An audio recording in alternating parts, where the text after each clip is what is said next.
One of the earliest lessons that self-development taught me was that your beliefs about yourself and the world create your reality. If you believe that you can be successful, then you will be successful. If you don't, then you won't. Throughout this series on Red Pill, we've seen how their worldview creates a hostile reality in which the course of human evolution has set men and women against each other in an eternal power struggle. As a man, you must adopt this worldview in order to win that competition, or else you'll end up broke, alone, and at the bottom of the hierarchy of men. As you can imagine, this creates a narrative that has difficulty evolving, which is, of course, ironic given their love of misunderstood evolutionary psychology. In fact, in the first essay in this series, I had mentioned that one of Red Pill's biggest issues is that their worldview is far too closed, that they treat open questions as closed answers. For example, here's a quote from Red Pill godfather Rollo Tomassi. Quote, "You'll hear a song, watch a sitcom, overhear a conversation in the lunchroom, and begin to realize how surrounded you are by basic presumptions of a culture remade by feminine primacy. Understanding your position in all of this is crucial to internalizing a new mindset or backsliding into your old frame of thinking." End quote. In other words, you now have clear access to the truth, while all others are blind and deluded by feminine primacy. Red Pill doesn't seem to take into account how their own ideology frames reality in the exact same way as they claim any other ideology does. In that first essay, I called for a meta-ideological approach for this reason. Ryan Nakata discusses how this view allows us to play with, take apart, and combine different ideologies so that we aren't limited by any single one. We also adopt what Dr. Jason Storm calls a zetetic epistemology, in which we march humbly toward a truth we know we may never reach, but that is worth pursuing nonetheless. This in turn requires an acknowledgement of how our access to the truth is always limited by our own perspective. On top of that, it opens us to just exactly how we're limited and how we can begin to open ourselves beyond those limitations. It is here that we can now finally turn to Red Pill's cosmology, or their narrative of how we got here and where we're going, to see how all of that provides a closed perspective on a dead-end future. Part 1, a developmental view of the human. Before I get into that though, my name is Will, and I'm a theory artist and mythwriter. And on this channel, we craft new ways of thinking about masculinity through psychological development and Jungian psychology. Now, I've already outlined in previous essays Red Pill's account of where we've come from. This primordial, dominant man and submissive woman on the African savanna. And where they think we ought to go, which is, of course, backward to patriarchy. I've also outlined why all of that is an incomplete narrative. What I'd like to focus on in this essay on Red Pill's cosmology is their account of the personal narratives we tell ourselves as human beings, particularly the differences between the sexes and how that determines where we can go in heterosexual relationships. To begin, we can see where Tomassi goes wrong with this quote. Quote, "God curse Carl Jung's rotten corpse to hell, forever convincing popular culture that each sex had equal but unexpressed measures of feminine and masculine energies. Western culture has been so saturated with Jungian theory that we don't recognize it as such. It's become normalized to believe an idealized goal state is a genderless, androgynous society." End quote. Captured in this quote is something that speaks so loudly to one of the issues endemic in much of the Red Pill content I've come across. This is what the meta-modern philosopher Hansi Freinacht calls developmental blindness, or a blindness to the way in which human beings develop vertically. The difference between horizontal and vertical development is just a conversation for another day, unfortunately. But the point I'm trying to make here is that, at least within that quote, Tomassi's developmental blindness is causing him to view Jungian development as an androgynous middle ground between the genders, rather than as an expansion of one's capacities beyond the narrow confines of what our culture tells us we ought to be or do given our gender. So let's unpack what I mean by that by looking at a quote from Nakata. Quote, "The barbell can be a useful heuristic when thinking of policies that are usually seen as dichotomous. For example, Nassim Taleb supports fully nationalizing the banking industry, a socialist position, while fully privatizing hedge funds, a libertarian position." End quote. In other words, the barbell strategy asks us to take two positions that lie on either side of the barbell and to find ways to make them unite in a way that makes the whole function better. Tomassi's developmentally blind position would be like putting all of the weight in the middle of the barbell. He could only imagine some milquetoast centrism where both banks and hedge funds have a balance of freedom and regulations, potentially crippling either from full effectiveness, which in turn might make him take an extreme one-sided position that aligns more tightly with his own bias. Given what we've discussed in previous essays, that would likely be toward full privatization. So to be clear, I'm not saying I necessarily agree with Taleb's position, but it does serve as a good example of the difference between a centrist position and a meta-ideological position, or a position that transcends any single ideology. This is likely Jung's approach as well. Balancing the masculine and feminine is not about becoming an androgynous alien with a flat pubic mound. It is instead about putting the weight on either side of the bar. We find that balance by adopting two positions that seem, at least at first glance, to be completely contradictory. So an overly simple, low nuance example using gender stereotypes might be balancing competition with empathy in sports. Tomassi would see a gender balance as only ever being the use of participation trophies. Such strategies are used because legitimate competition would hurt the losing team's feelings, but they're also not so safe that they remove the idea of playing against each other altogether. It instead rides that milquetoast middle where we pretend like we don't know who actually won while giving a condescending pat on the back of the losers. A barbell balance would have the competitive drive for victory over the other team with the empathy necessary to keep the game going across many games. That is to say, good sportsmanship would be an example of an approach to sports that is more vertically developed than a participation trophy, because it effectively balances competition with empathy in a way that enhances the quality of the sport rather than watering it down and making it boring and unfun and condescending. Again, there are nuances here that I'm glossing over, of course, but I think you get the point that I'm trying to make. So when it comes to balancing the masculine and the feminine, Tomassi can't see that as anything other than that milquetoast middle that lowers men. He writes here, quote, "Be more like an archetypal woman, sensitive, empathic, emotional, security-seeking, etc. Not only this, but take de facto feminine offense when presented with anything contrary of a female positive perspective. Lift women up, become less so they become more. And in reciprocation, she's more apt to breed with the beta." End quote.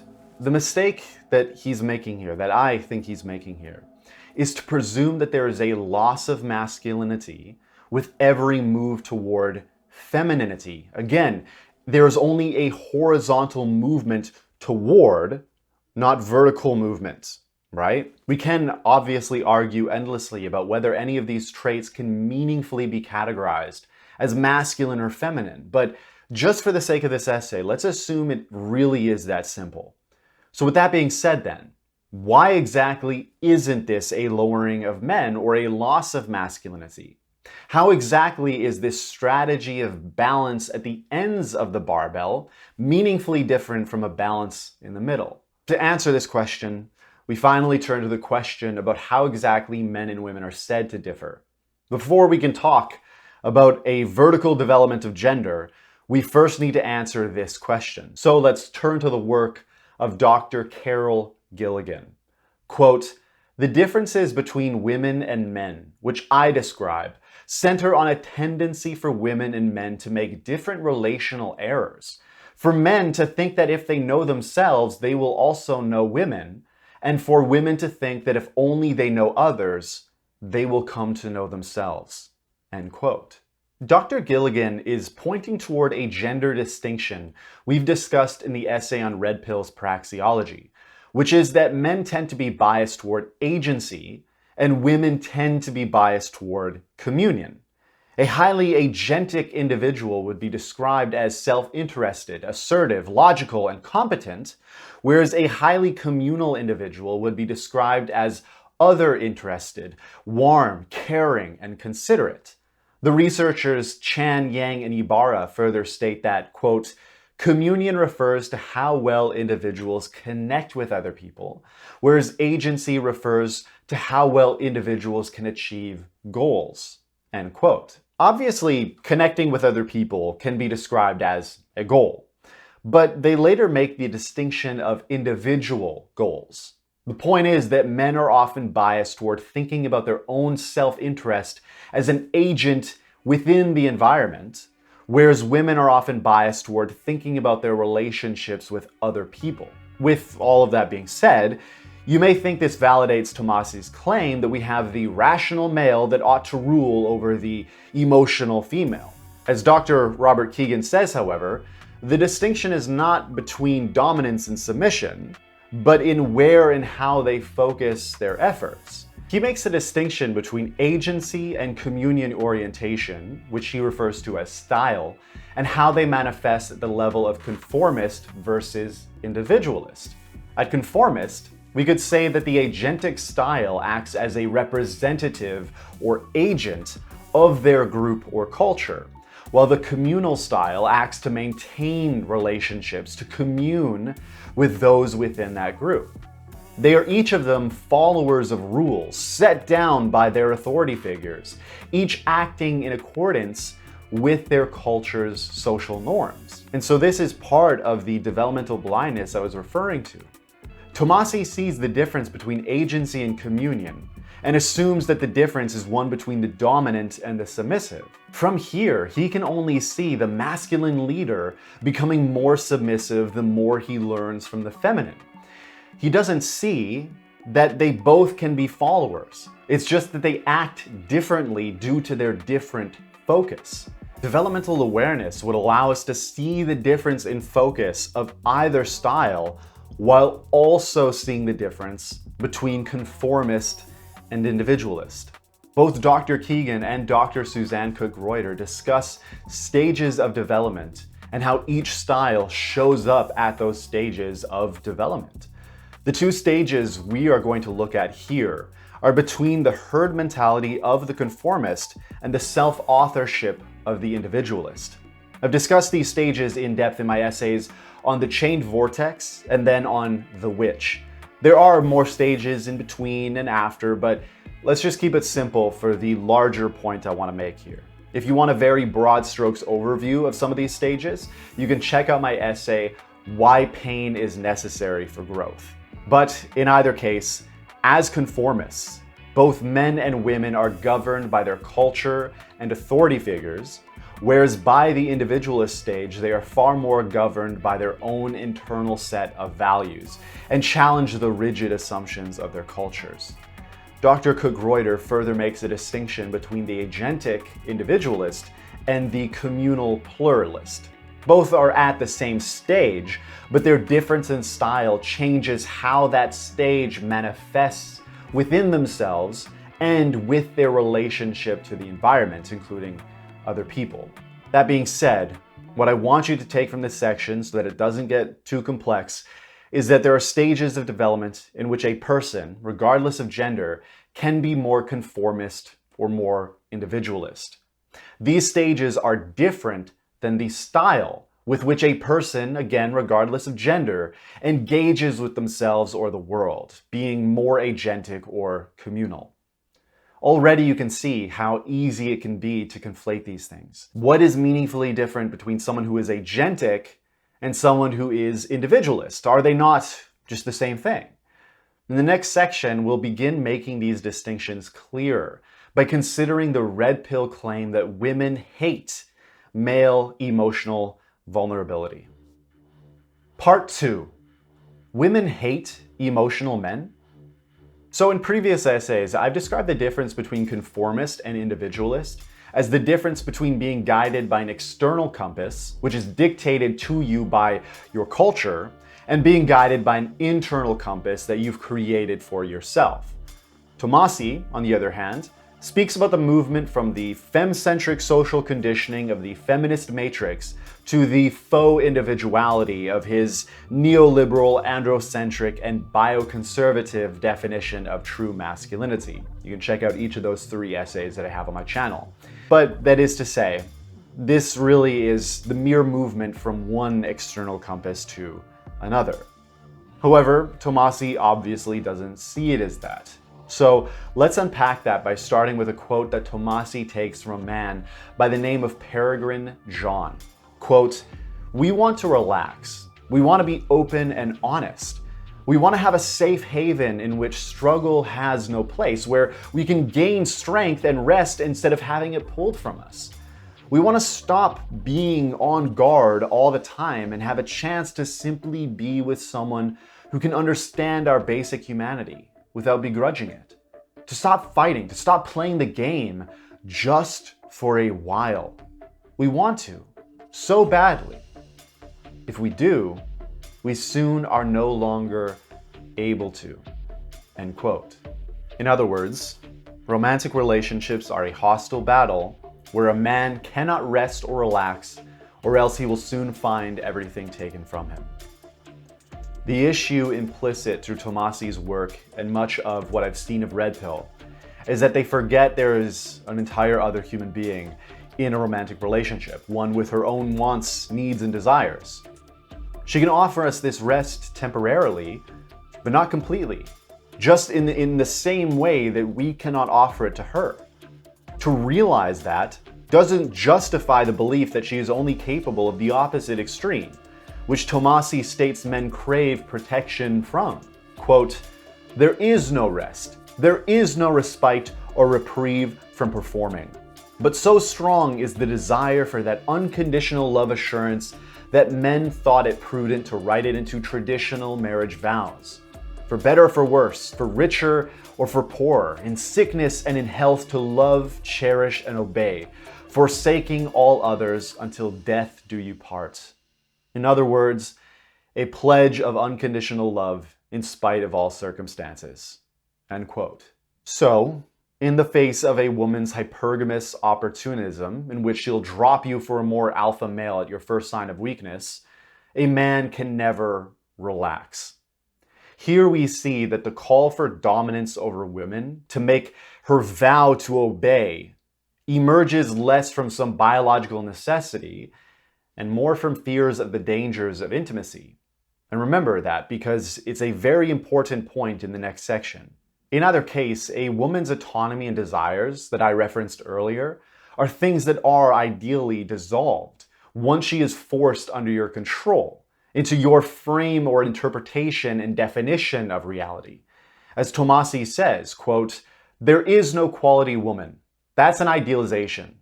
Some are better than others, of course, but you don't find the perfect woman, you make the perfect woman. The point is to mold yourself and any woman who you do exclusively end up with into your own frame." End quote.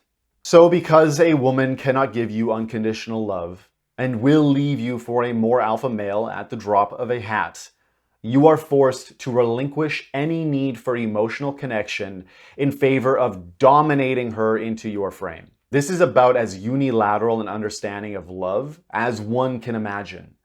You can only focus on your own power over her. And if she cannot give you what you want, then blame not merely her inability, but her supreme hostility to your pure desires for love and affection. Tomassi does mention a man's inability to love unconditionally, even though that is his uniquely male concept of love. But in all of his focus on a woman's opportunism, he gives in to what the philosopher Dr. Ellis calls a reactive projection. When he realizes that a perfect ideal of a completely loving and forever doting woman doesn't exist, he assumes the complete opposite must be true. One ideal is reactively replaced with another negative ideal. He thus yearns for a reprieve from the unattainable expectations of patriarchy, but then blames women rather than patriarchy. Remember how I mentioned earlier that the ability to challenge cultural assumptions emerges at individualist. Tomassi clearly has the ability to challenge the cultural assumptions, what he perceives to be the feminist matrix, but he lacks the ability to challenge patriarchal cultural assumptions. This isn't necessarily a diagnosis of Tomassi's stage of development. It's inappropriate to diagnose someone's stage. However, I do think it's further evidence of his developmental blindness, especially in regards to women, and, of course, of the importance of being willing to challenge all cultural assumptions, including our own. So Tomassi sees women as being incapable of development, beyond the dictates of their biology. And he isn't the only one with this developmental blindness toward women. Vandello and Boson discuss the idea that womanhood is conceived as something they're simply given with the transition from girlhood to womanhood, whereas manhood is conceived as something that must be repeatedly earned throughout our lives as men. As such, femininity is not really something that women must prove in a competition with others as men do. So if your definition of progress is about becoming a more unilaterally powerful agent in a hierarchy of competition with other agents, then what progress can be made by a femininity that is merely given and not earned? This idea also manifests in the justification often given for why men can have casual sex, whereas women cannot. Men must work to get sex, whereas women can give it away easily. It's simply given rather than earned. What Tomassi focuses on through this lens is that women are condemned to hypergamy, and thus condemned to a lack of agency in which they yearn to be within the frame of an alpha male, powerful enough to keep their hypergamy at bay. He writes as much here, quote, "I think what most men uniquely deceive themselves of is that they will ultimately be appreciated by women for their sacrifices. Learn this now. You won't. You can't be, because women fundamentally lack the capacity to fully realize, much less appreciate, the sacrifices a man makes to facilitate her reality. Even the most enlightened, appreciative woman you know still operates in a feminine-centric reality." End quote. Here we return to that distinction between style, agency and communion, and development, conformity to individuality.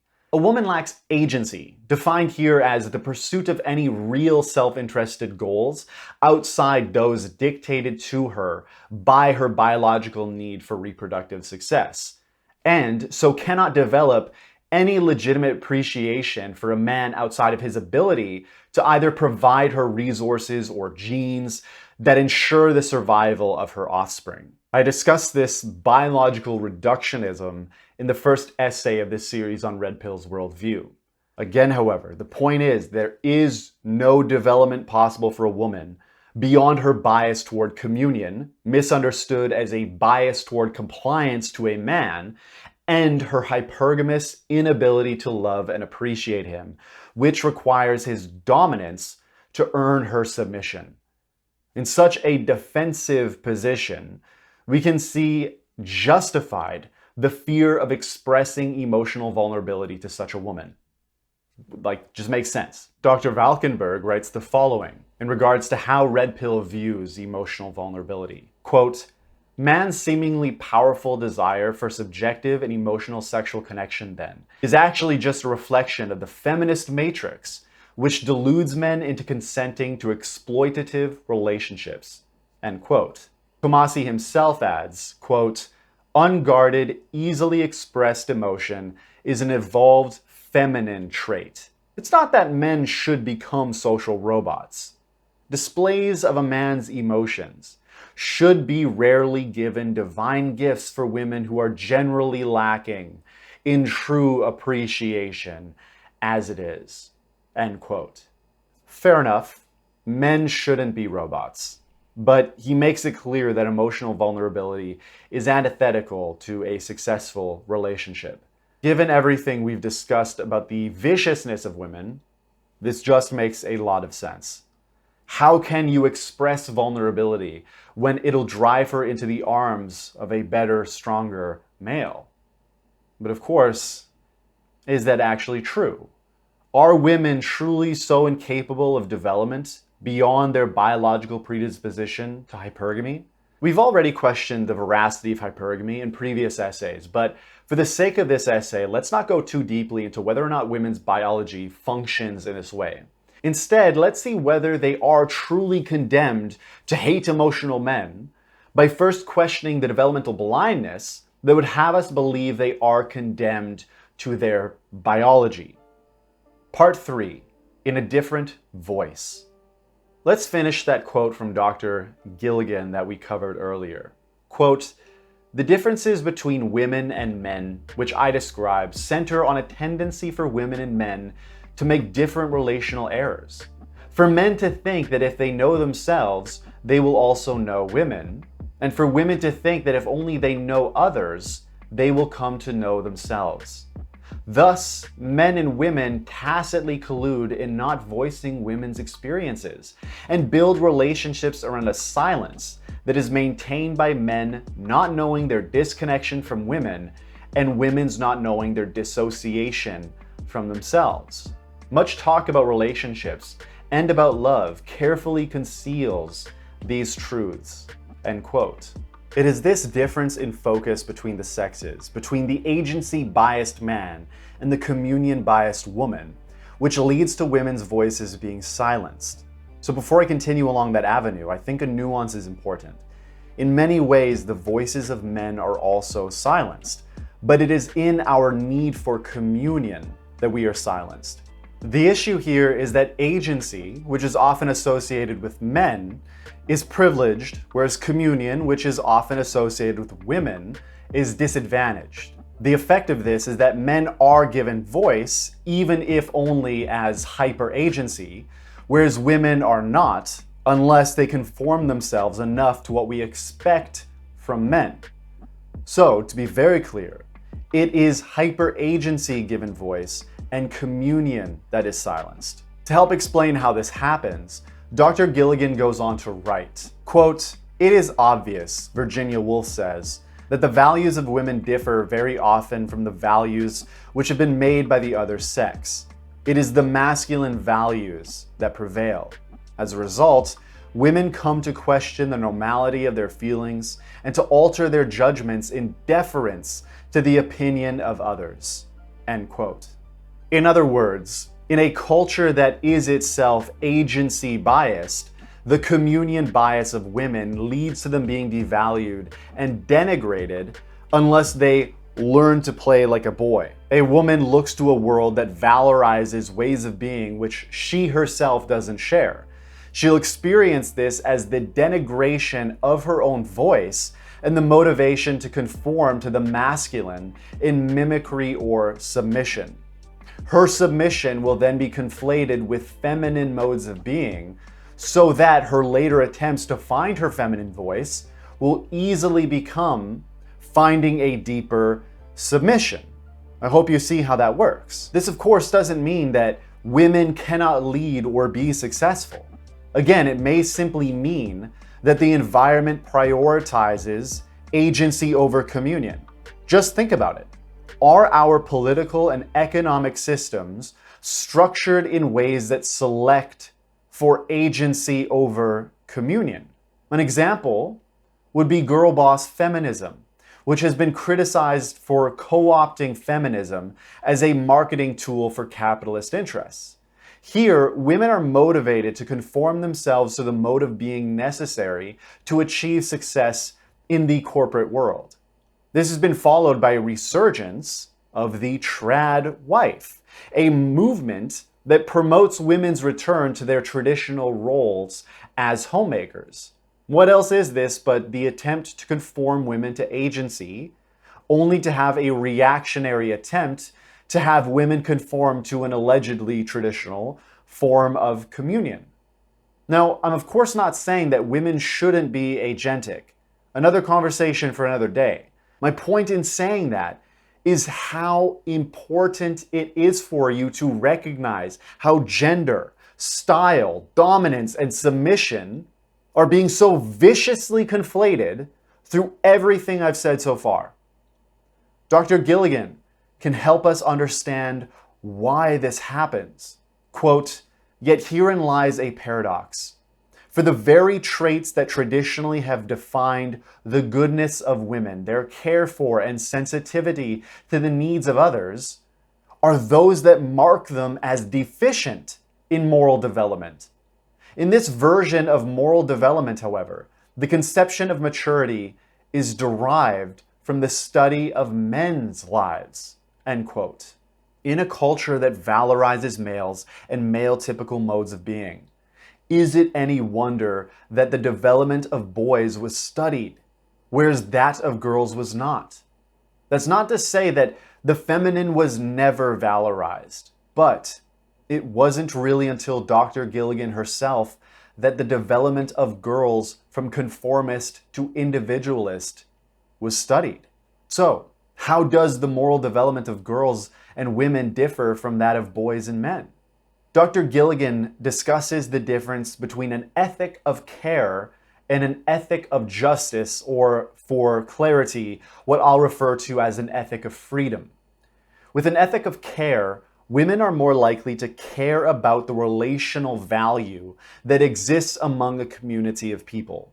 As such, they think about the responsibility and obligation they have to others. With an ethic of freedom, men are more likely to care about the social influence that would limit the expression of their own freedom, and thus create rules around the fair expression of freedom. As such, they think about the individual rights to which they are entitled. In other words, this is a difference between communion and agency. Dr. Gilligan adds, quote, "In the feminine conception, the moral problem arises from conflicting responsibilities rather than from competing rights, and requires for its resolution a mode of thinking that is contextual and narrative rather than formal and abstract. This conception of morality, as concerned with the activity of care, centers moral development around the understanding of responsibility and relationships, just as the conception of morality as freedom ties moral development to the understanding of rights and rules." End quote. This in turn leads to man's focus on himself, or agency, and a woman's focus on her activity toward others, or communion. Dr. Gilligan writes as much here. Quote, "To a man's ideal of perfection, against which he measures the worth of himself, a woman counterposes an ideal of care against which she measures the worth of her activity. While she places herself in relation to the world and chooses to help others, he places the world in relation to himself as it defines his character, his position, and the quality of his life." End quote. Dr. Gilligan then writes about the consequences of this bias on what men and women fear. Quote, "Since masculinity is defined through separation, while femininity is defined through attachment, male gender identity is threatened by intimacy, while female gender identity is threatened by separation. Thus, males tend to have difficulty with relationships, while females tend to have problems with individuation." End quote. When it comes to moral reasoning, then, this leads to men creating rules that govern the competition they engage in to figure out their position within a hierarchy. As Gilligan says, quote, "Rule-bound competitive achievement situations, which for women threaten the web of connections, for men provide a mode of connection that establishes clear boundaries and limits aggression, and thus appears comparatively safe, end quote. Think about everything you know about what Red Pill says about women. Knowing now the agentic man's need for freedom and the consequent fear of intimacy, which I mentioned in the last section, does the hypergamous woman Red Pill imagines seem more or less fitting? Men perceive themselves to be agents among other agents, and so your relationships are measured in terms of your agency relative to your fear of the limits a woman's agency would place upon you. As such, the hypergamous female choosing a better alpha isn't so much a fear of abandonment as it is a fear of the dangers that intimacy holds. That's of course not to say that men don't fear abandonment at all. They definitely do. But the point is that agents, pure agents, perceive intimacy as a place of danger where they must risk not only being hurt by a woman's agency, but by having their agency measured against another's agency and being disregarded as the inferior. A woman thus becomes a thing in need of control by rules and regulations to protect a man from the hypergamous aggression he fears she might be capable of. And, as a man, your goal is to conform to a masculinity defined as hyper-agency, climbing to the top of all agents where no one else's agency can harm you. So, despite all of that being said, much of this may appear to justify Red Pill's belief that women are naturally submissive, putting themselves beneath their relationships with others, and men dominant, putting their agency above others. However, we have to remember that have difficulty with is not the same as cannot. We have to free ourselves from the developmental blindness that would have us firstly believe that men and women are condemned to the mode of being defined by conformity, and that would secondly have us believe that agency is synonymous with the individualist. So, Gilligan does not describe a woman as being beneath others, which is, ironically, a male's agentic interpretation of what women are doing, but is instead at the center of others. As a conformist, a woman creates a web of connections around herself to which she carries the responsibility of caring for. Consider for a moment how this can lead to moral paralysis. Gilligan writes, quote, "The essence of moral decision is the exercise of choice and the willingness to accept responsibility for that choice. To the extent that women perceive themselves as having no choice, they correspondingly excuse themselves from the responsibility that decision entails. Childlike in the vulnerability of their dependence and consequent fear of abandonment, they claim to wish only to please, but in return for their goodness, they expect to be loved and cared for.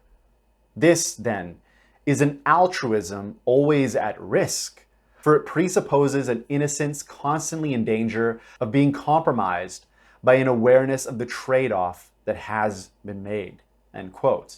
Due to their communion orientation, conformist women become paralyzed, unable to exercise their agency as a result of their inability to decide who to hurt.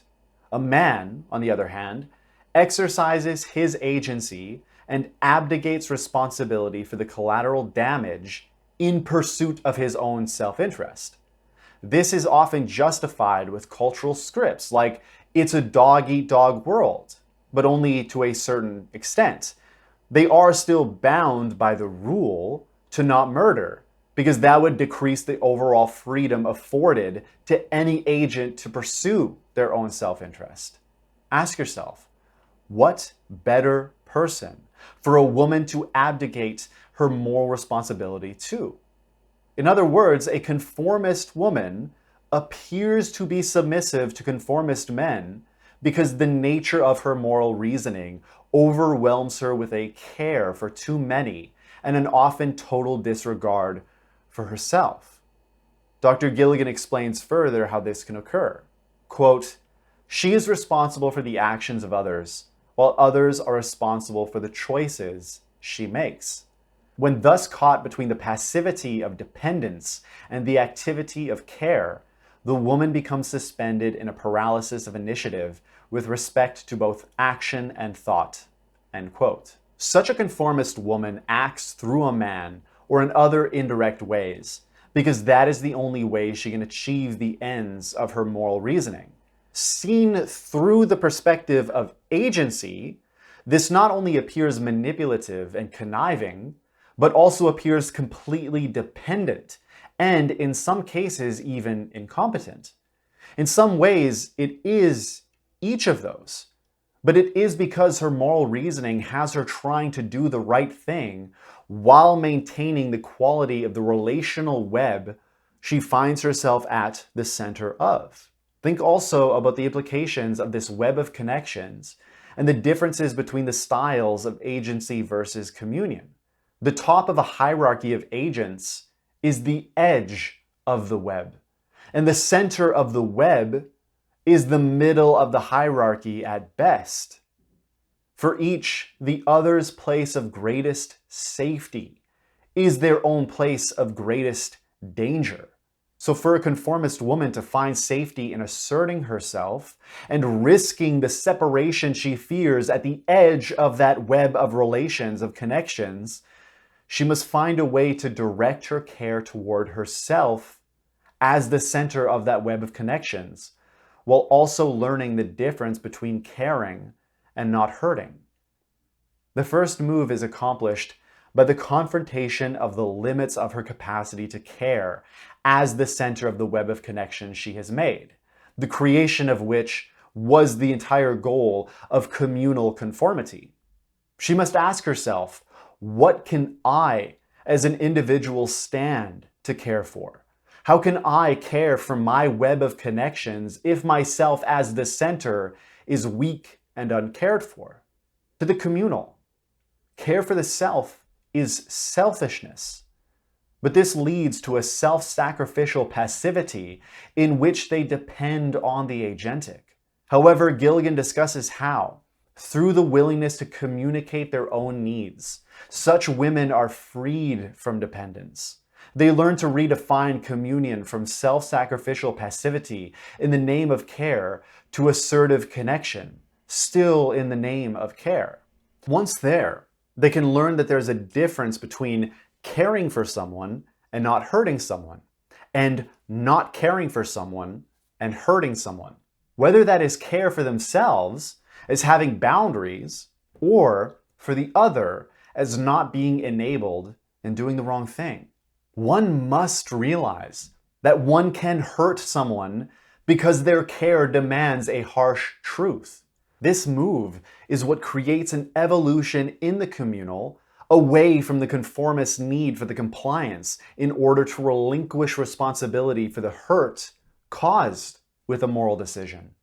They can then move toward the individualist's capacity to care for the self and others based on one's own values and on one's own terms.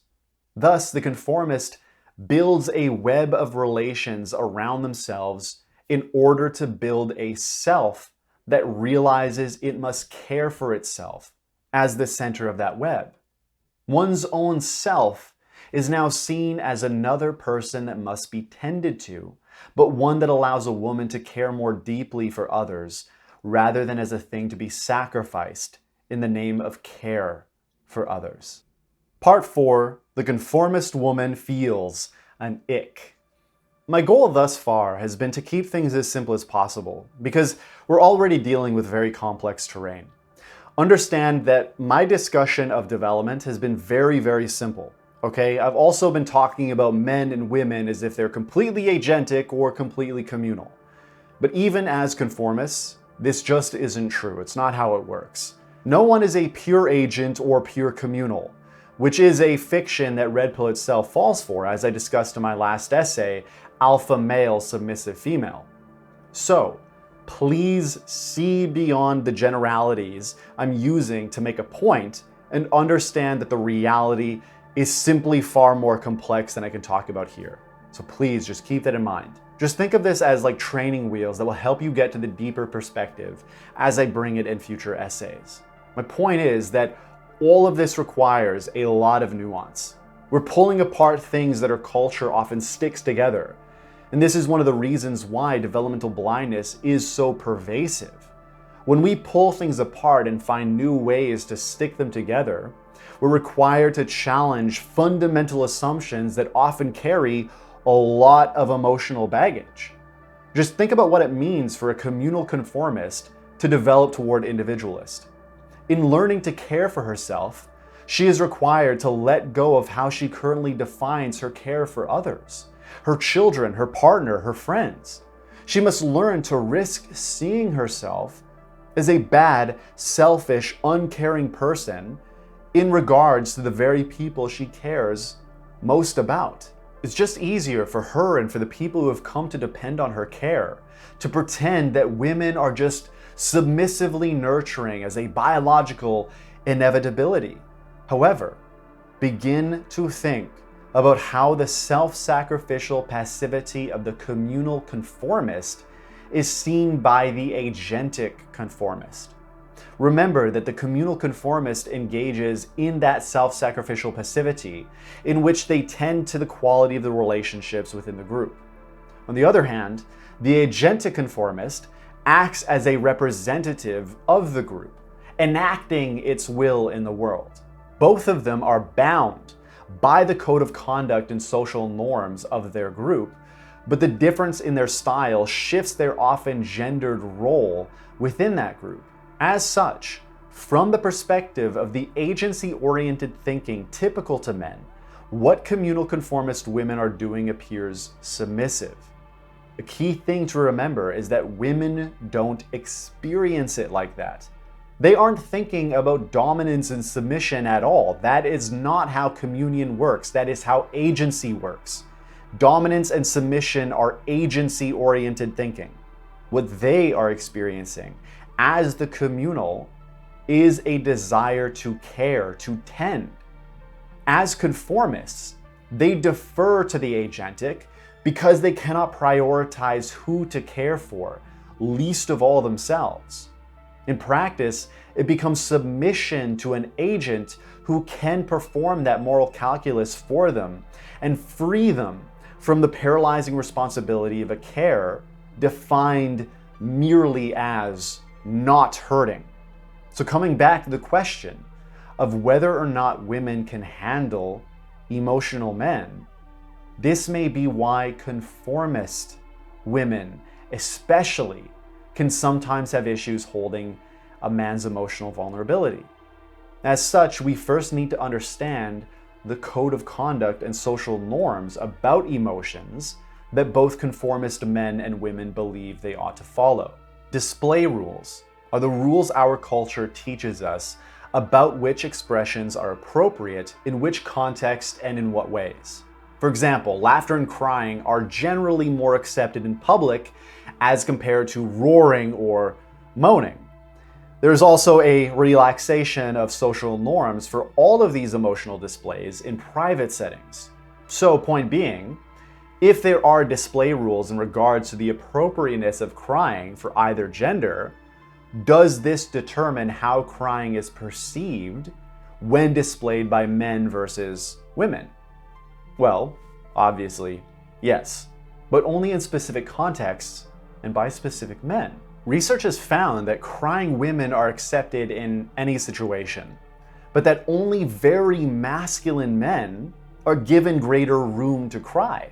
This might seem counterintuitive until we see that it's only when in contexts that are stereotypically masculine. So, crying firefighters and athletes are more accepted than crying male nurses. This was also found with a sample of roughly even numbers of men and women. In other words, when agentic men are seen crying in a context defined as agentic, they are allowed to cry because the perception of their agency is maintained. They're not seen as weak. Another study measured how gender roles and beliefs about the helpfulness of crying determined the perceived effectiveness of crying. They found that those with masculine roles were more likely to view crying as unhelpful, which was associated to crying being experienced as unhelpful. They also found that crying in the presence of another person who was perceived to have provided support led to feeling like the crying was more helpful. Additionally, other research has found that women were more likely to want to help both men and women who are crying.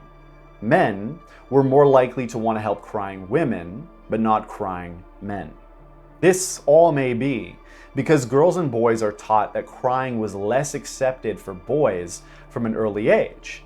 This was seen as a reason for why boys begin to cry less frequently around puberty, whereas girls do not necessarily begin to cry more frequently. It's the boys who decrease, not the girls increasing. This is likely reinforced by the way that children emphasize the gender-appropriate behavior of their peers, the things they've been taught. And all of this contributes to the greater shame men experience when crying. So, let's sum all of that up and put it all together. Traditional men are more likely to believe that crying is unhelpful, and thus are more likely to experience crying as unhelpful. They're less likely to view men, and thus themselves, as being in need of support when crying, and are generally ashamed when they do cry.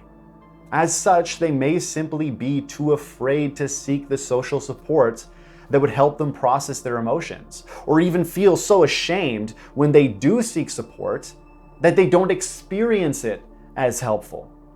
However, what these findings also reveal is the complexity around how women perceive men crying.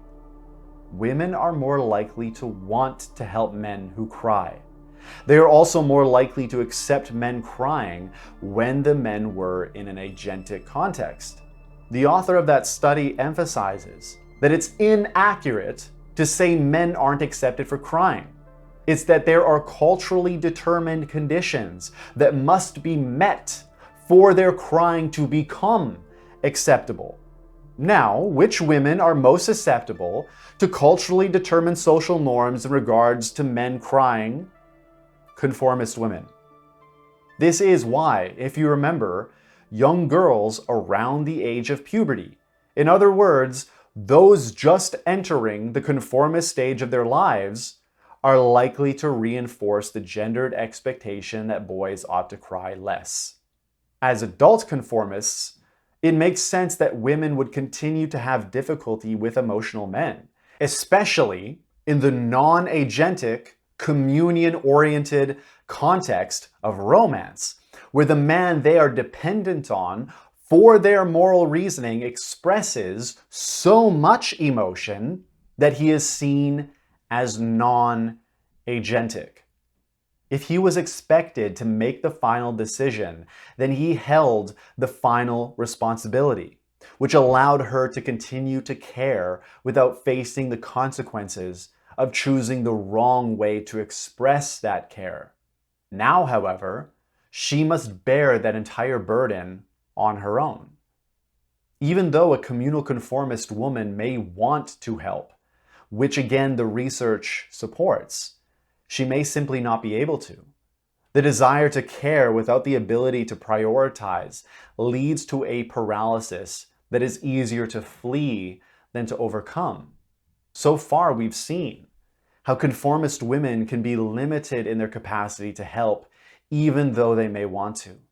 However, we can also consider how a woman's being at the stage of conformist can define her ability to deal with her emotional experiencing in a way that prevents her from adequately holding male emotional vulnerability.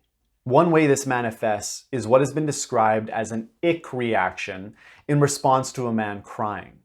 The issue here is that this is taken as a biological inevitability that women are condemned to. Let's say that that's true. Let's say that the ick has nothing to do with cultural display rules and expectations that have taught women to feel this ick. Despite this biological inevitability of the ick, a developmental perspective can help us see that women still wouldn't be condemned to it. Dr. Cook-Reuter discusses that conformists deal with their emotions by projecting them onto others. They assume others feel the same way. So, if they experience a certain need, they'll try to fulfill that need in an accepted member of their group as if that person too had that same need. Or they'd assume that a negative feeling is coming from the person themselves. I love them, so they love me. I hate them, so they hate me. I feel icky, so they feel ickiness toward me too, or even are themselves icky. Dr. Keegan also discusses how the conformist is biased toward what he calls the psychological surround. In other words, this is the social context within which they have been socialized. They depend on this psychological surround to manage their emotions because they lack the ability to take ownership over their emotions. You can also see this manifested in strict display rules about women's modesty, where a man's sexual desire is projected onto her as her responsibility rather than his own. By controlling the psychological surround outside a man, that is, a woman's body, he doesn't need to manage his own emotions, sexual arousal. Remember that conformists take such rules as natural givens. That's just how we ought to feel. That's just how we ought to express what we feel.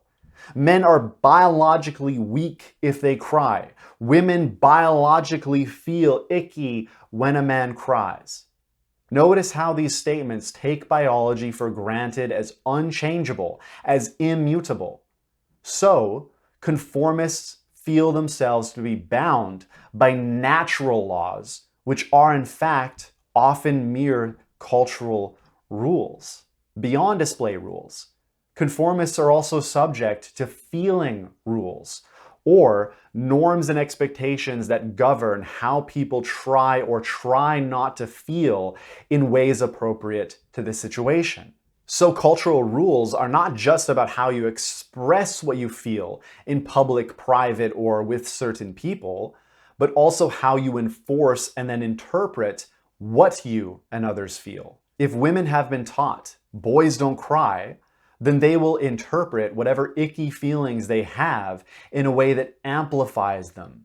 Fortunately, that also means that conformists could be taught that boys can cry, which would allow them to better deal with that ickiness simply by viewing their ickiness as an inappropriate response. Finally, however, remember that Dr. Gilligan spoke about how communal conformists are especially likely to take responsibility for the actions and emotions of others. If a man expresses emotional vulnerability, a woman blames herself even if he expresses that it isn't her fault. Now she is experiencing moral paralysis and self-attack for not adequately managing her partner's feelings.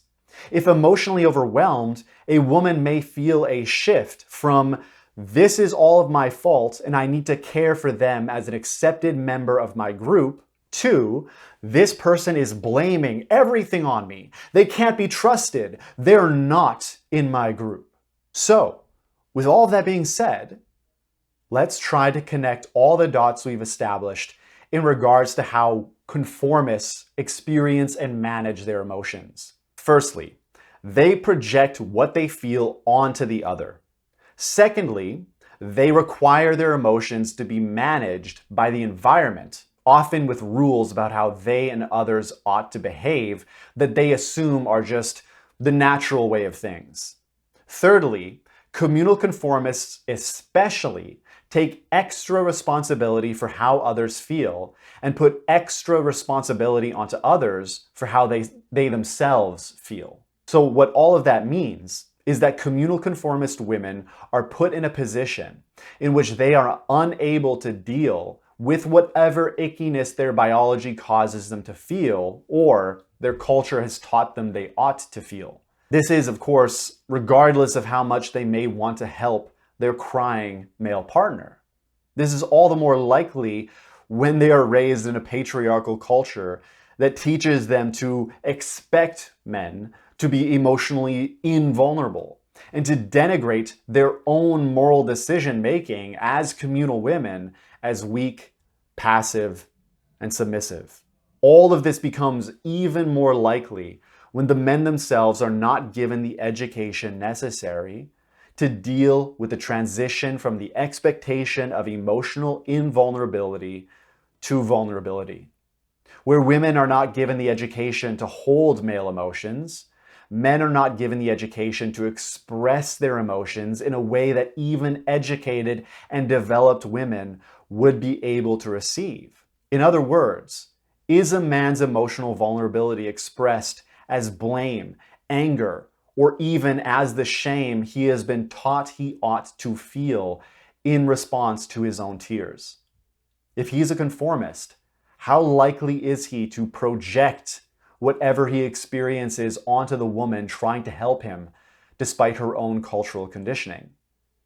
My point is that we can see very clearly how incapable conformist women raised in a patriarchal culture would be able to deal with the emotional vulnerability of a man. How much of what men have reported about their partner's negative reactions to their vulnerability is really just a consequence of her conformity rather than some manipulative, unfeeling hypergamy that she is condemned biologically to. And yet, if conformists deal with emotions in all of these limited ways, how do individualists deal with their emotions? Part 5, Communal Individualism, or The Submissive Speaks. In regards to communal individualism, Dr. Gilligan writes that, quote, "The individualist focuses on the dynamics of relationships and dissipates the tension between selfishness and responsibility through a new understanding of the interconnection between other and self. Care becomes the self-chosen principle of a judgment that remains psychological in its concern with relationships and response, but becomes universal in its condemnation of exploitation and hurt. Thus, a progressively more adequate understanding of the psychology of human relationships, an increasing differentiation of self and other, and a growing comprehension of the dynamics of social interaction, informs the development of an ethic of care. This ethic, which reflects a cumulative knowledge of human relationships, evolves around a central insight that self and other are interdependent." End quote. Again, it's through this caring for the self that the communal individualist is able to free themselves from dependence on the agentic. They can now perform the still communal morality by themselves because they can now prioritize among the relational web they've created. Does a biological origin for the ickiness feeling influence this? It doesn't matter. What matters is how a woman can respond to the ickiness, whether it is a biologically inevitable feeling or not. So, let's take a look at what Dr. Cook-Reuter says about how individualists deal with their emotions.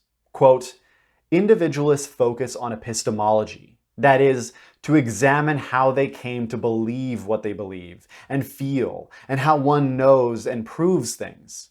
The questioning of previously unexamined ideas is no longer supported by society and its chief conventional representatives." End quote. So not only do they begin to question the ways their minds construct their interpretations of experience, but they also do that in a way that questions how culture defines how they question.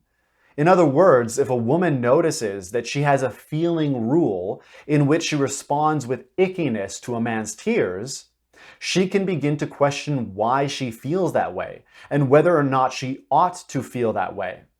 What's more, she can now notice how the very act of questioning the feeling might be determined by her culture. Does your desire to justify the ick come from a certain aspect of your upbringing? Does your desire to challenge the ick come from a certain aspect of your upbringing? Should you feel the ick or not? Should you intellectualize the ick or feel it in your body, perhaps try to move it around your body? Should you feel something else on top of the ick? How do you come to know what is the best way to respond to yourself so that you may be the person you personally value being? Why do you value being that person? Where do those values come from, and why do you hold them? If you approach the ickiness in your gut in this way or that, does that change what you feel you value in this moment? What questions should you be asking?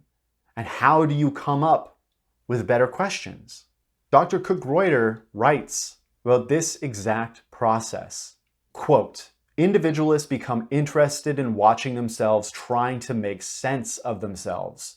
They begin to notice how feelings are diffused throughout the body. They can come to realize how feelings, thoughts, and body sensations affect each other. There's a new sense of the body-mind connection and a beginning understanding of the interwoven, systemic nature of experience. Individualists are deeply concerned with their interiors, with feelings and motivations. They show a beginning awareness of inner conflict and ambivalence as natural aspects of reality, and awareness of the potential for defensive self-deception and culturally biased distortion. End quote. This new capacity to feel into, around, and beyond their emotional experiences and the culturally determined rules they are now conscious of leads an individualist to the following social capacity.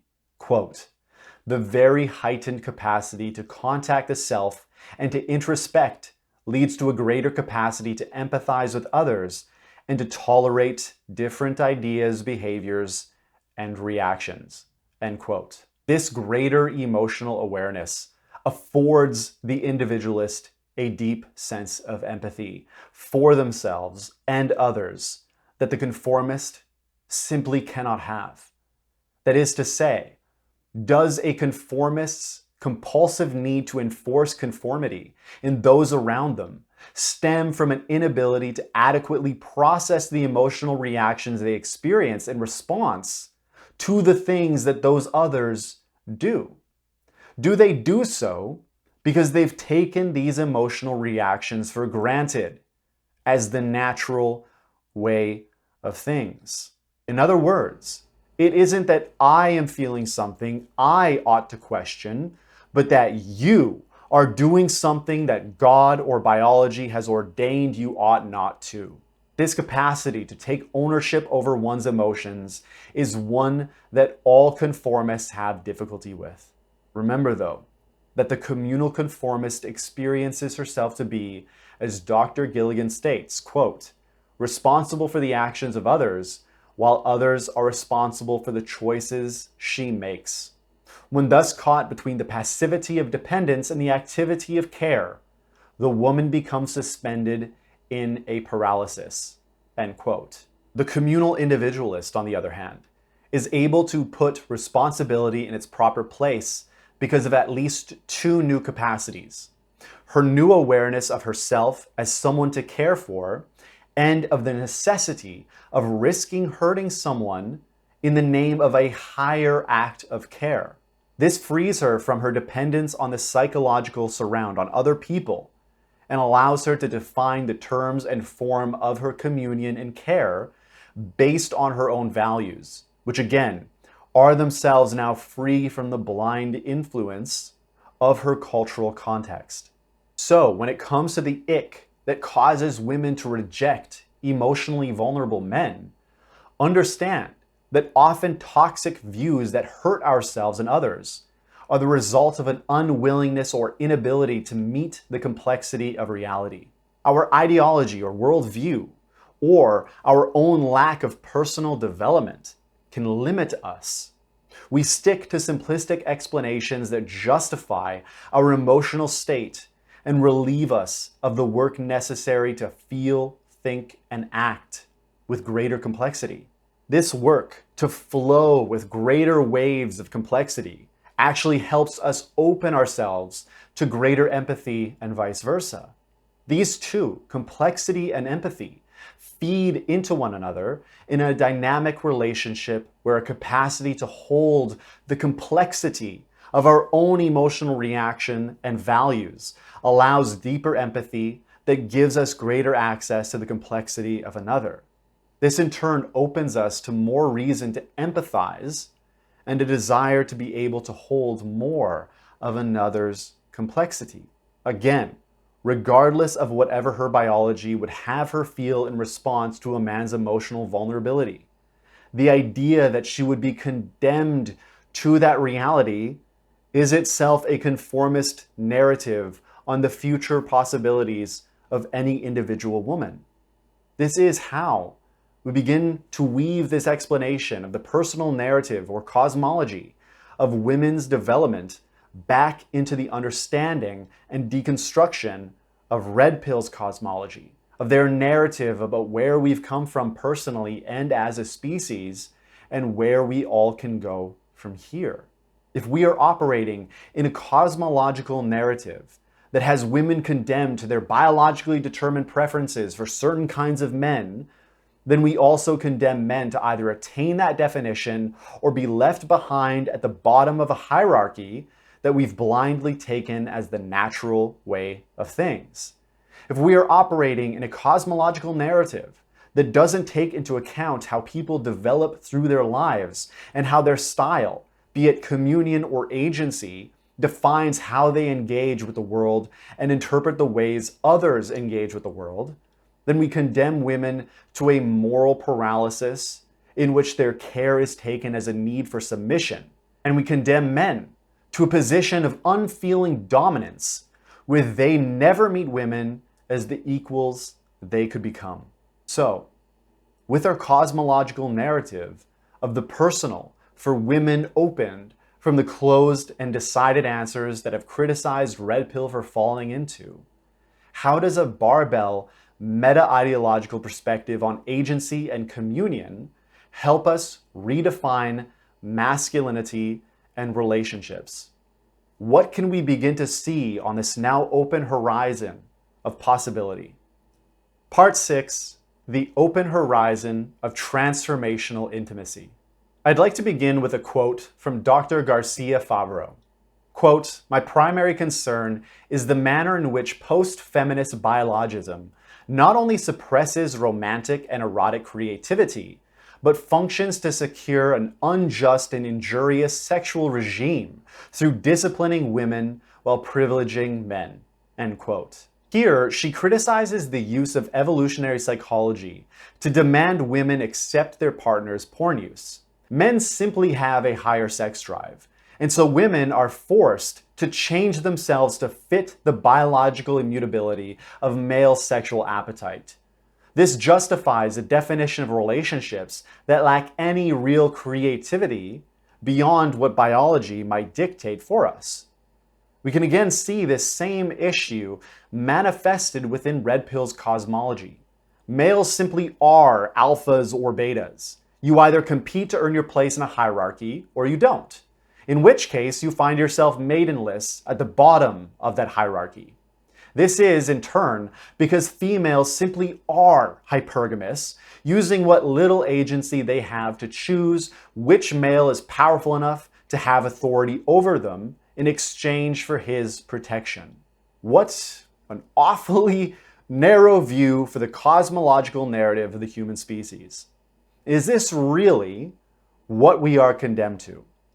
I think at this point it's clear that I believe a developmental perspective of the human being, of both men and women, demonstrates very clearly that we are not condemned to whatever influence our biology might have on our behavior.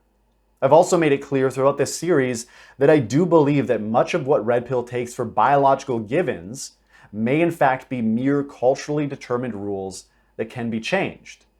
But in this age of epithemian idolatry, in this age of nihilistic algorithm-driven social media addiction to hedonism, whether pleasure or outrage, we are increasingly defined by a truly toxic form of mediated intimacy, Dr. Rachel O'Neill writes the following, quote, "To talk about intimacy as mediated, then, is to talk about how intimate life is patterned by media representations which churn all around us and cycle through our lives. Narrating and aestheticizing the interpersonal dynamics of attraction and desire, sex and romance, lust and love, media provide unspoken guidelines for the organization of feeling.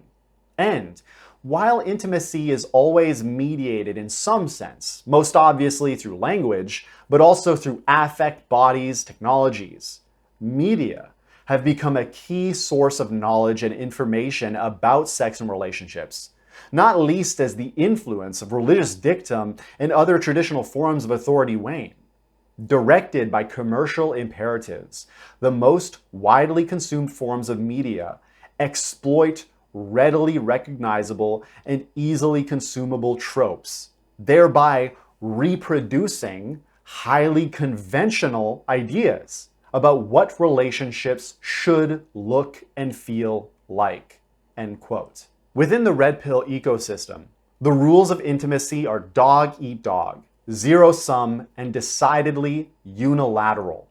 They trap us in an idealized 1950s-style marriage dynamic, while simultaneously giving men access to whatever pleasures they deem fitting for their allegedly alpha male lifestyle.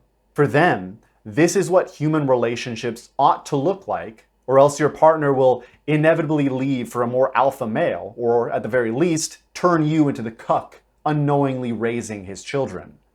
This is in stark contrast to Dr. Anthony Giddens' pure relationship, which he describes here, quote, "It refers to a situation where a social relation is entered into for its own sake, for what can be derived by each person from a sustained association with another, and which is continued only insofar as it is thought by both parties to deliver enough satisfactions for each individual to stay within." End quote. At least to my mind, that sounds like a beautiful approach to a relationship. It isn't some sort of transactional exchange in which a man's status and wealth are traded for a woman's beauty and reproductive viability, as Red Pill would have it be. Instead, it is one defined by confluent love, which Giddens describes here. Quote, "Confluent love presumes equality in emotional give and take. The more so, the more any particular love tie approximates closely to the prototype of the pure relationship. Love here only develops to the degree to which intimacy does, to the degree to which each partner is prepared to reveal concerns and needs to the other and to be vulnerable to that other." End quote. We can see how dependent this form of relationship is on either partner having become individualists. As I said previously, the ability to empathize with another requires the ability to hold their complexity, which itself requires a deep empathy for them. If one is overwhelmed by this, they perceive that as the ick of emotional weakness or neediness. As you can imagine, however, it also requires a deep level of work on the self and the relationship. Unfortunately, Tomassi criticizes what he calls the mythology of relationships as work, because it too often becomes a man needing to do all the work. He demands that relationships be effortless, which obviously just means that a woman does as she's told. However, within his frame of relationships as male domination, he thinks the opposite is completely justifiable. For him, relationships can be one of two ways. In the first, the man must be in a constant state of qualifying for his wife's intimacy so that the relationship better fit the feminine-centric reality. The second way is one in which all the emotional and domestic labor is carried out by the woman to better fit the masculine-centric reality. Do you see how he can only interpret relationships in competitive terms? It's either she fits your reality, your frame, or you fit hers. It must be a competition between the two of you in which one's victory is the other's loss.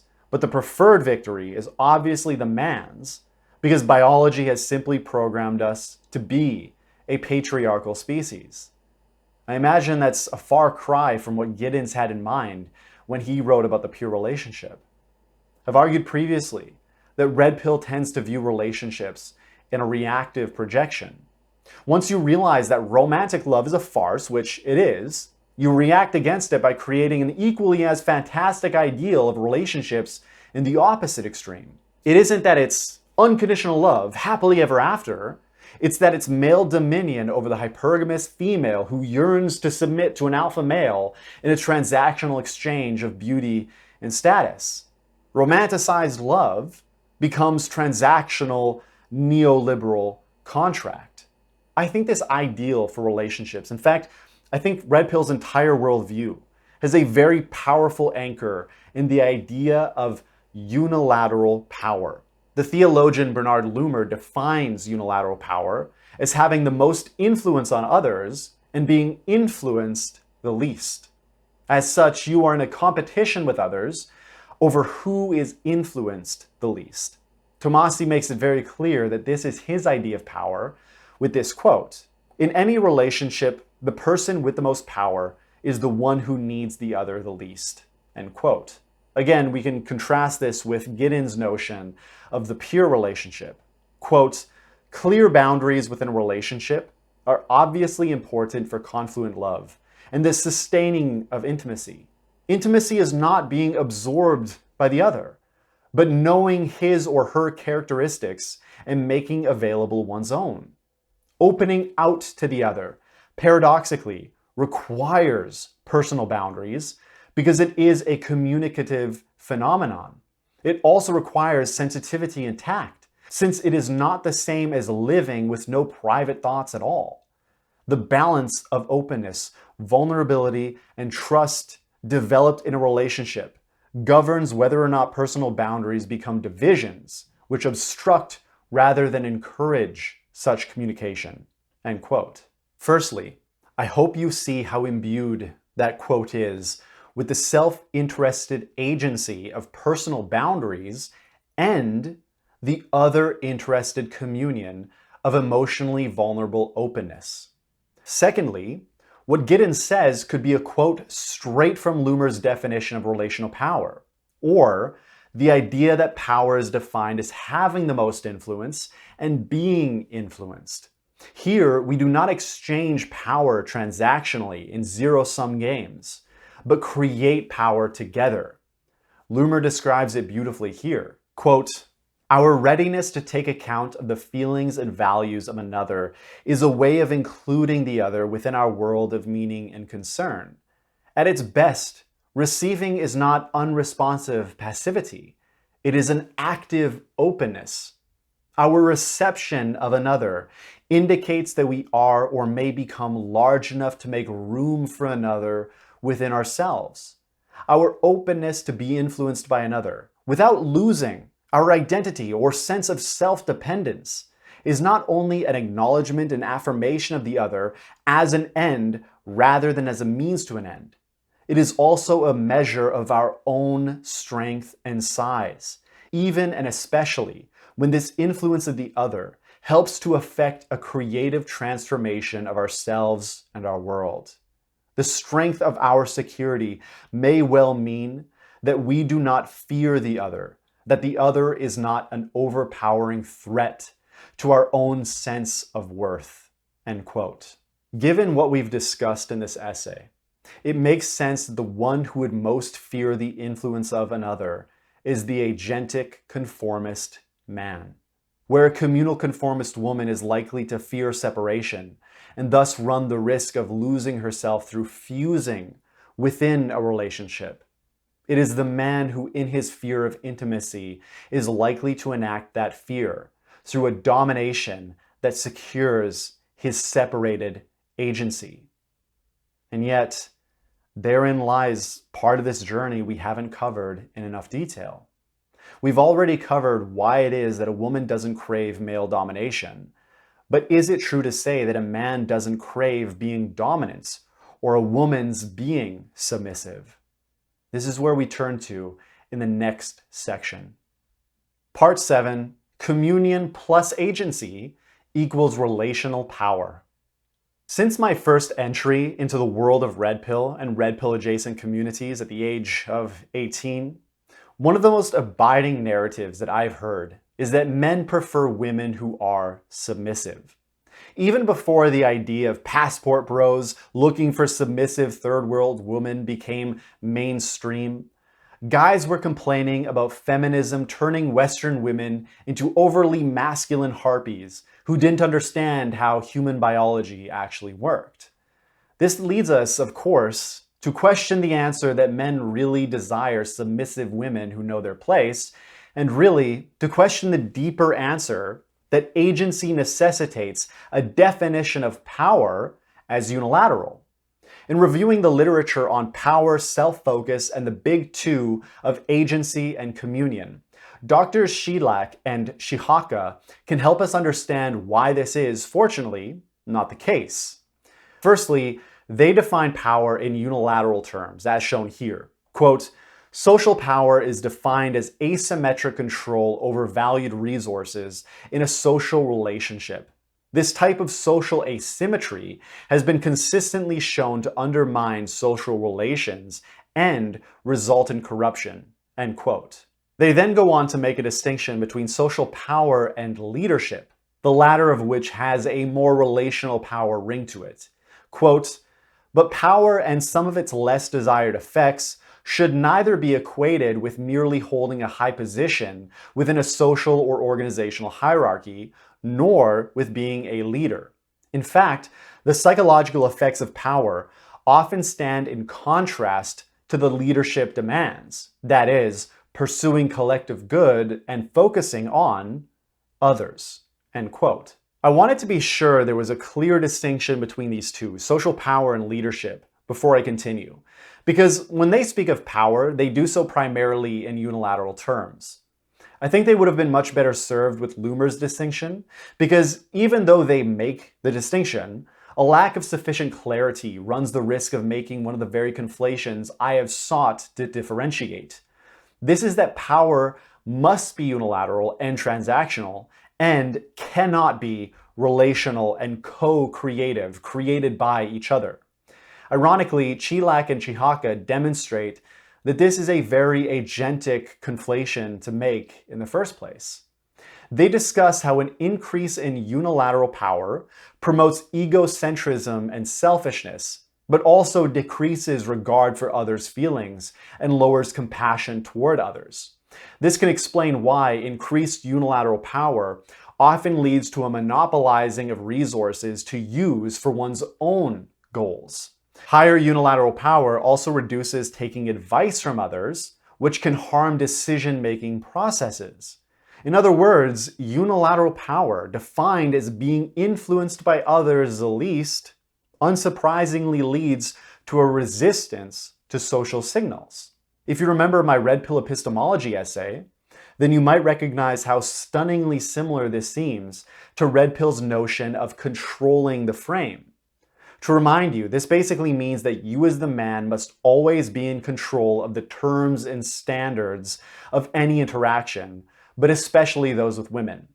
You control reality and what it means, and a woman must fit herself within your definition. I criticize this view as making an uncompromising closed-mindedness the goal of manhood.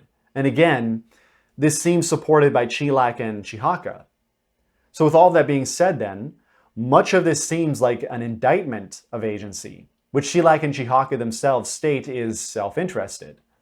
Remember though that another of the major conflations I wanted to differentiate was the one between agency and domination or unilateral power.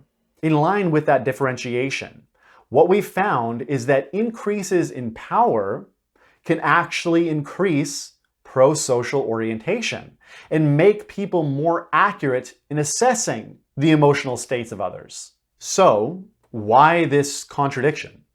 They identify the great irony of increased power leading to increased self-interest. If you already value pro-sociality, then becoming increasingly self-interested means you care more about the pro-social values you already believed in. In other words, when you start with high prosociality, with high care for others, with high communion, you're more likely to become more prosocial the more power you attain. Those who are purely agentic, by contrast, are likely to see an increase in the egocentric traits we've already discussed. In fact, such unilaterally powerful agents are also likely to prefer agentic traits over communal traits in others. They tended to view those beneath them more instrumentally as tools to be used, and better tools require more agency. It's important to note that Chilak and Chihaka make it clear that this isn't necessarily because the unilaterally powerful are unethical. They can be, obviously, but really it's because their radical bias toward agency has led their increased power to make them more egocentric. If unilateral power is partly defined as an unwillingness to be influenced by others, including by their humanity, then this makes sense. One's subjects become mere cogs in one's machine.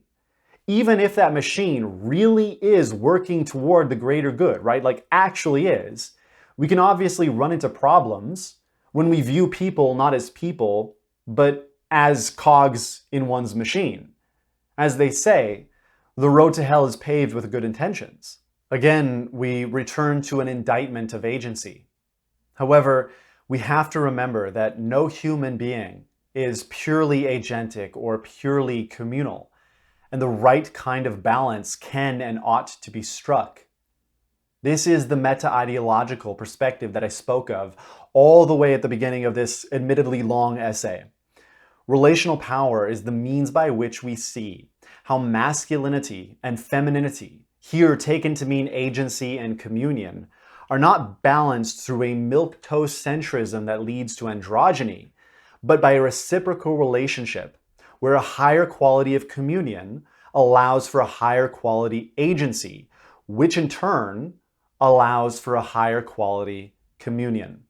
However, how does all of this answer whether or not real men can only desire submissive women? We'll answer that question and finally conclude this series on Red Pill's worldview in the next section. Part 8, Beholding the Dark Forest. So, what can we say about what men can desire in a woman? Well, if an increase in communion followed by an increase in agency can lead to an increase in valuing communion, then we have a recipe to open a man to desiring a woman in terms defined by an ethics of care over an ethics of freedom. Remember that ethics of care is defined by caring for those that constitute a web of relations with you at the center, rather than a hierarchy of agents who limit one's freedom to varying degrees. Through relational power, however, we can see how it is not an either-or, in which we must choose which ethics governs our relationships. Instead, we can see how care and freedom afford each other. Let's return to our distinction between agency and communion, and conformist and individualist to unpack this. A conformist is bound to a culturally determined code of conduct, whereas an individualist is able to question those cultural foundations and create their own values. If that culture socializes women to be communal and men to be agentic, then conformists of either gender will desire a partner who embodies that socialization. Individualists, on the other hand, who not only question that socialization, but have increased capacity to choose their own values, to process their own emotions, and to enact the empathy necessary to hold the complexity of their partner, are thus able to grow through the work necessary to live out Dr. Giddens' pure relationship with confluent love. In line with that is Dr. Keegan's concept of developmental demands. These are the demands our culture and lifestyle place on us. For the conformist, the demands of the pure relationship, especially in a culture that lacks the education for it, are simply too high. Both men and women are in over their heads, drowning in the waters of a culture that increasingly demands they create a pure relationship but increasingly dumbs them down through social media algorithms that hand them relationship advice that leaves them outraged, antagonistic, and hopeless. As such, a man doesn't necessarily want his woman to submit. This is true even if men are biologically biased toward agency and women toward communion. Remember firstly, my Red Pill Ontology essay, where I deconstructed the notion that what we are biologically predisposed to desire is our most authentic desire. We have other parts of us, including our culture, that dictate what we find attractive, what we can desire, and these culturally determined attractions and desires can be just as authentic. As such, what we can say is that rather than submission, he wants her to care based on values that align with his. He also wants her to be autonomously able to make those decisions for herself. Well, this obviously requires that she's developed into an individualist with the proper education in a culture that teaches children the emotional and social intelligence necessary to live that pure relationship. Even a conformist could likely do this. If you don't see how this could work, then let's take a look at a quote from Dr. Scott Alexander. Quote, "This is a constant pattern across sociology. There is a stigmatized thing. Statistics show the stigmatized thing has bad outcomes. Then the thing becomes unstigmatized. Normal people start doing it, and then the outcomes are fine."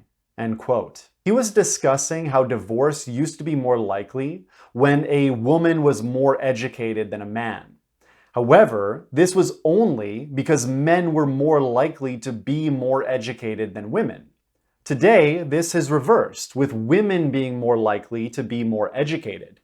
As such, it isn't weird or uncommon for there to be a relationship with a more educated woman. The same is likely true with the pure relationship. Perhaps today we require people who are individualists, capable of deconstructing their culture in order to have a successful pure relationship. Tomorrow, however, this may be very different. If the pure relationship is defined as confluent love for its own sake, for the experiences themselves of loving each other and living life together, then we also have to free our relationships in general from the demands of neoliberal capitalism. If you remember from my essays on the zombie and on Red Pill's axiology, then you know that our culture demands that you view yourselves as entrepreneurs and define your lives based on how much money you can earn. If this has been defined by unilateral power, then you define your very progress as human beings, in many cases regardless of what career path you find yourselves on, in terms of increases in pure agency that cause you to instrumentalize others as tools in the pursuit of your own power in the form of money. This creates a feedback loop where the more agency you acquire, the more agency you demand from and value in others. Embedded within an ideology of unilateral power, you divorce yourselves completely from the right kinds of communion that would make the pure relationship possible. Trapped within Erich Fromm's having mode, you can only relate to or commune with women as tools to have and use, rather than human becomings, as agents with their own selfhood, values, development, and value of their own. To free ourselves from this ideology as men, we must free ourselves from the psycho-spiritual prison of masculine conformity and move toward the individualist stage of development, where we can question those cultural assumptions that valorize our self-entrepreneurialization. As much as this series has been about Red Pill's worldview, it has also been to demonstrate how it could emerge from the epithemian cultural and systemic conditions that we are all trapped within. If you haven't already, I would highly recommend you check out my playlists, The Psycho-Spiritual Prison of Masculine Conformity, and then The Dark Forest of Autonomy. This sub-series on Red Pill has been part of that second playlist. I'll try to make the conclusion of this series make sense regardless, but it will obviously make the most sense if you understand the whole picture I've spent the last year painting. Notice how I've been creating a worldview with each of my essays. Notice that the metaphors and symbolism of the succubus, the kathekon, akidia, epithemia, and all the rest are elements of a new cosmology for masculinity. The next few essays are going to be a satisfying conclusion because the point of understanding the dark forest of autonomy has been to chart a way through it. As with the pure relationship, there are developmental demands through the dark forest that many of us lack. The purpose of my writing has been to give you the information you need to make the development necessary to thrive within this dark forest. In my next essay, I'll be giving you another powerful step to do so. And in my next series, we will finally be getting to what I hope are better questions about a positive vision for masculinity's future. Until then, thank you so much for your time and attention. Please hit the like button and subscribe for more conversations on masculinity, psychological development, and the cultivation of a personal mythology. Thanks again, and all the best to you on whatever journey you find yourself on.